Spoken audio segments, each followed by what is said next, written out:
لقد خلقنا الانسان فی کبد، بے شک ہم نے انسان کو بڑی مشقت میں پیدا کیا ہے۔ سورہ انشقاق کے اندر بھی اس طرح کی آیات آئی تھی، میں نے ڈیٹیل گفتگو کی کہ ہر شخص مشقت میں پیدا کیا گیا ہے، پیدائش سے لے کے مرتے دم تک انسان مشقت، خصوصاً جب وہ جوانی کی عمر میں قدم رکھتا ہے تو مشقت میں اضافہ ہو جاتا ہے، اور وقت کے ساتھ ساتھ انسان پہ برا وقت ہی آتا ہے، اچھا وقت نہیں آتا۔ انسان کی مصروفیات بڑھ جاتی ہیں، انسان کی تگ و دو بڑھ جاتی ہے، اولاد کی تربیت کا معاملہ، ان کے رزق کا بندوبست کرنا، ظاہر ہے اللہ نے اسباب کے ساتھ چیزوں کو جوڑا ہوا ہے، تو پوری زندگی انسان مشقت کاٹتا رہتا ہے۔ لیکن کامیاب ہیں وہ لوگ جن کی یہ مشقت اللہ کے لیے ہوتی ہے، چاہے وہ اپنے بیوی بچوں کے لیے بھی کر رہے ہیں، لیکن خدا ٹاپ پرائرٹی رہے، اللہ کو ترجیح اول مانے۔ جیسے ہی اللہ کے حوالے سے ترجیح ہٹ گئی تو آپ کی بڑی سی بڑی نیکی بھی زیرو سے ملٹیپلائی ہو جائے گی۔ ایک شخص رزق حلال کما رہا ہے، اس کے لیے نیکی ہے، لیکن اگر اس کی وجہ سے وہ نمازیں چھوڑ رہا ہے، روزے چھوڑ رہا ہے، اللہ کے احکامات کو پامال کر رہا ہے، تو یہ اس کی نیکی پھر کس کام کی ہے؟ وہ تو پھر کئی اور لوگ بھی کر رہے ہیں۔ کیا دنیا میں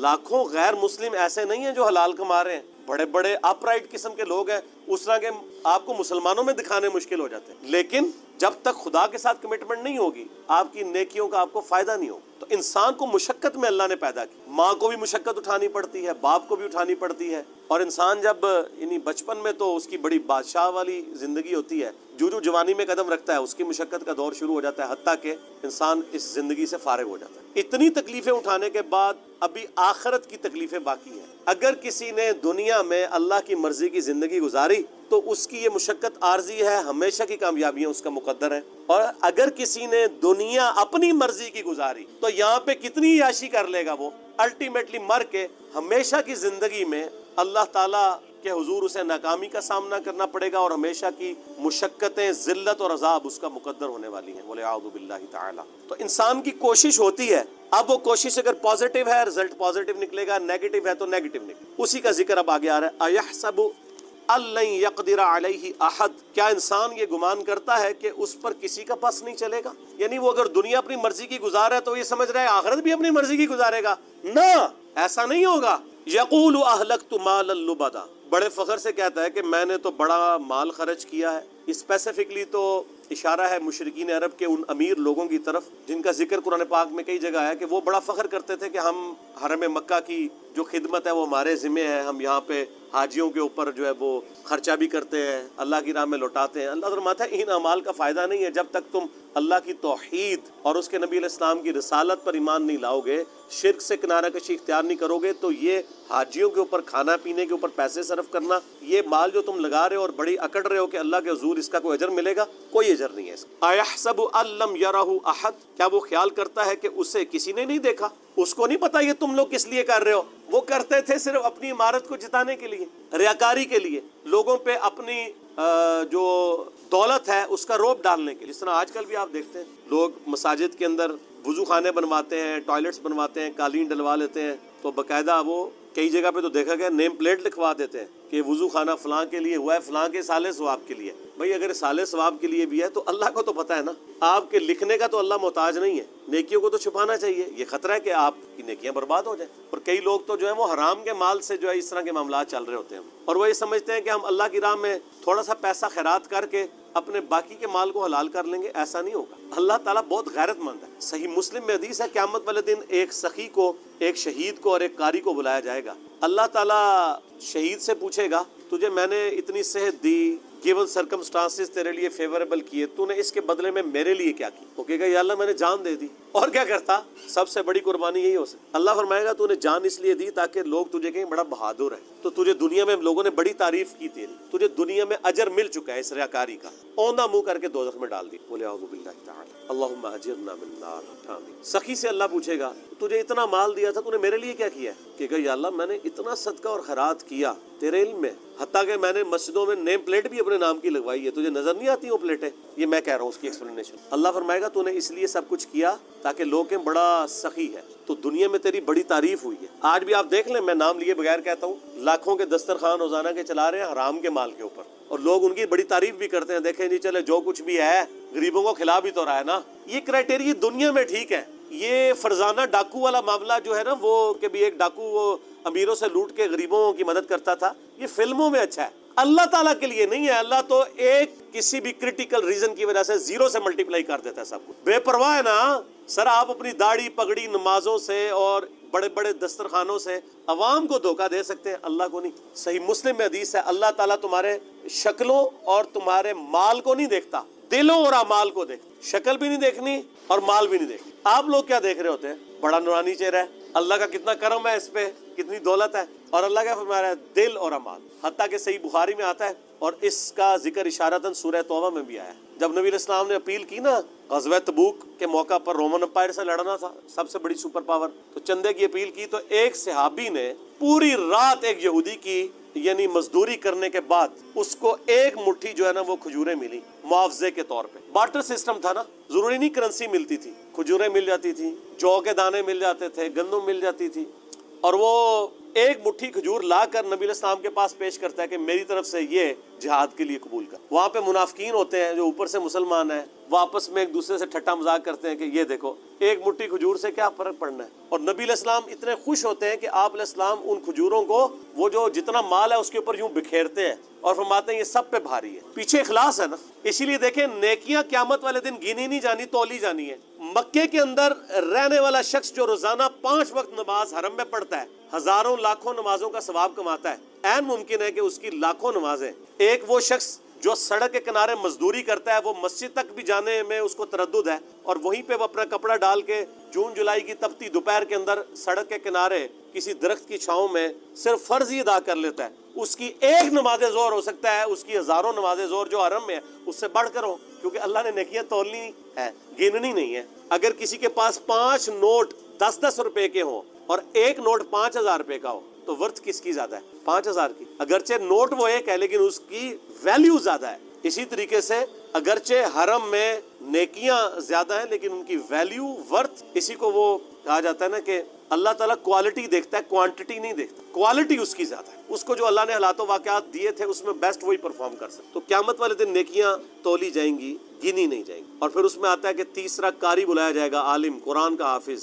صحیح مسلم کے الفاظ ہیں، ہاں بھائی قرآن کا علم دیا تھا، کیا کیا؟ کہے گا یا اللہ میں نے تو اتنے لوگوں کو تقریریں کی، اتنے واعظ کیے، اتنے درس قرآن دیے، یہ کرتا رہا۔ اللہ نے فرمایا وہ اس لیے کرتا رہا کہ لوگ تیری بڑی تعریف کریں کہ تو بڑا علامہ ہے، تو دنیا میں تیری تعریف ہوئی ہے، اتنے بڑے بڑے اشتہار تیرے نام کے نہیں چھپتے تھے جس کے آگے پیچھے اتنی لمبی لمبی دمیں لگی ہوئی ہوتی تھی، تو تجھے دنیا میں اجر مل چکا ہے، اس کو بھی اوندا منہ کر کے دوزخ۔ تو ریاکاری کے ساتھ اعمال ایکسیپٹیبل نہیں ہے۔ ایحسب ان لم یرہ احد، کیا اس نے یہ خیال کیا کہ اسے کوئی دیکھ نہیں رہا؟ الم نجعل لہ عینین، کیا ہم نے ان کے لیے 2 آنکھیں نہیں بنائیں؟ اب یہ اللہ تعالیٰ انسانوں کو مخاطب کر رہا ہے کہ جو میں نے تمہیں نعمتیں دی ہیں ان پر غور و تفکر کرو، اور پھر اس کا تقاضا کیا ہے وہ بھی آگے بیان ہوگا۔ ہم سب جتنے 100+ یہاں لوگ بیٹھے ہیں یا ہزاروں لوگ جو ویڈیو میں دیکھیں گے، کہ پوری دنیا کے انسان اپنے آپ کو سامنے رکھیں، اللہ تعالیٰ آپ سے مخاطب ہے۔ الم نجعل لہ عینین، کیا میں نے تم لوگوں کو آنکھیں نہیں دیں؟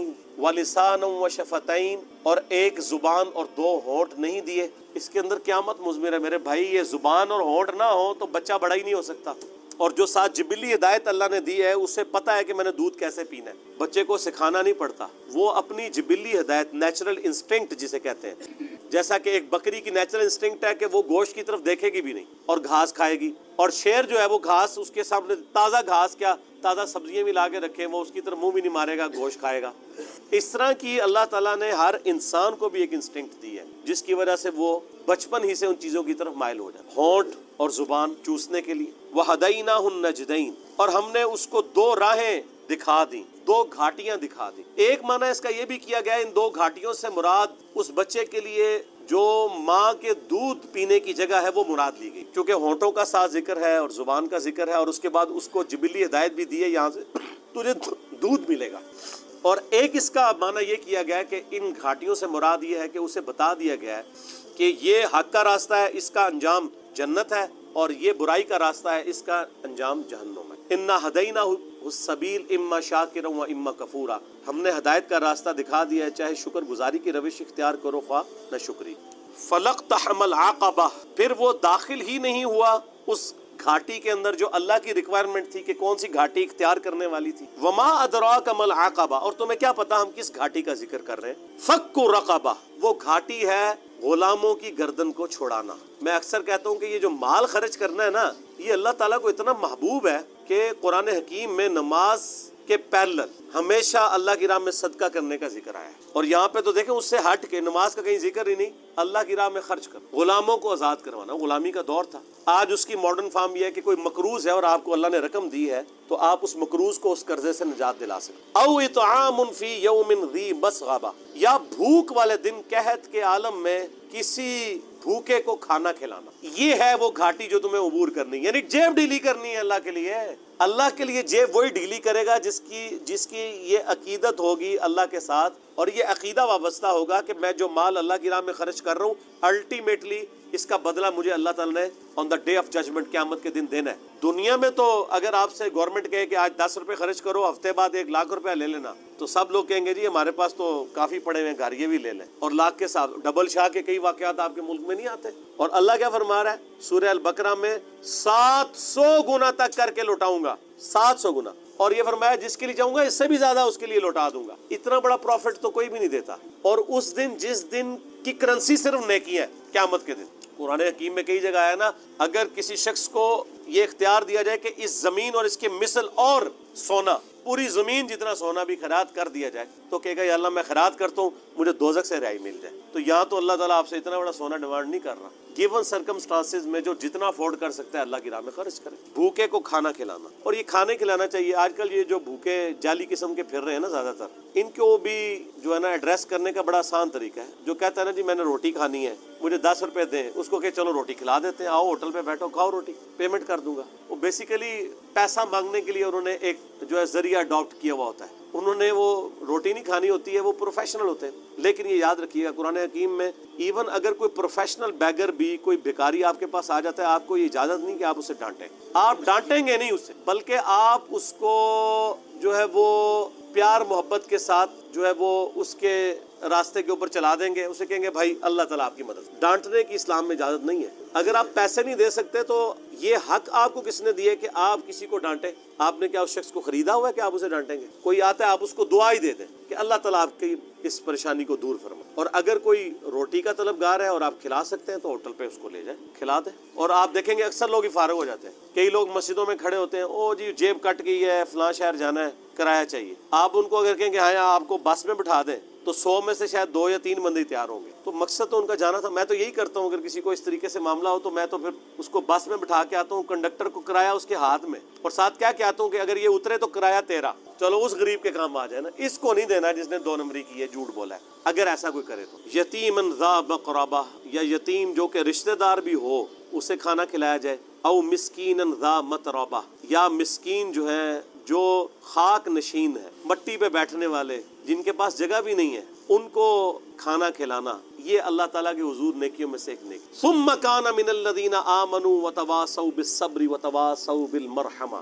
پھر اس کے بعد ایمان والوں سے جو ایک دوسرے کو نصیحت کرتے ہیں صبر کی, اور ایک دوسرے کو رحمت کی نصیحت کرتے رہتے ہیں. دیکھیں اللہ کی راہ میں صدقہ اور خیرات کرنے کے بعد اللہ تعالیٰ نے ایمان لانے کا ذکر کیا ہے, اور اللہ کی راہ میں جو صبر و استقامت ہے اس کا ذکر کیا, صرف امپورٹنس بتانے کی کہ اللہ کی راہ میں جیب ڈھیلی کرنے کی کتنی امپورٹنس ہے. ایمان لانے والے, صبر اختیار کرنے والے, اور صبر کی تلقین کرنے والے. یہ تو خیر ڈیٹیل آگے سورۃ العصر میں آئے گی نا, جو 4 کامیابی کے لیے شرائط ہے, ان میں آخری 2 شرائط یہی ہیں کہ آپ نے حق بات کی تلقین کرنی ہے اور صبر کی تلقین کرنی. اولئک اصحاب المیمنہ, یہی وہ لوگ ہیں جو قیامت والے دن دائیں ہاتھ والے ہوں گے, یعنی ان کا نامہ اعمال ان کے دائیں ہاتھ میں دیا جائے گا. والذین کفروا, وہ جو انکار کرنے والے ہیں, ناشکری کرنے والے ہیں, بآیاتنا, ہماری آیات کی, ہم اصحاب المشأمہ, وہ لوگ ہوں گے بائیں ہاتھ والے, علیہم نار مؤصدہ, ان پر قیامت کے دن آگ چھا رہی ہوگی.